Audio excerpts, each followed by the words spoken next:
How to save Google Docs to files on iPhone. Hello everyone, I am Vishakha and welcome to our channel Create, Login and Delete. Let's get right into this quick and easy tutorial. Firstly, open Google Docs on your device and then open the document that you want to save in Files. Tap on the three dots on the top right of your screen. You will see the option for Share and Export. Tap on that and then tap on Send a Copy option. You can choose the format for how you want to send the file. You can choose to send as a PDF or as a Word file. Select the format of your choice and then tap on OK. Your file is being prepared to be sent.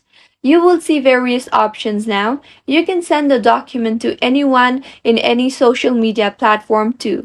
Tap on the Save Files option. Choose the file location of where you want your file to be saved by tapping on the drop down there and then tap on Save. With this, the document will be saved in Files. Go back to your home screen now and open Files.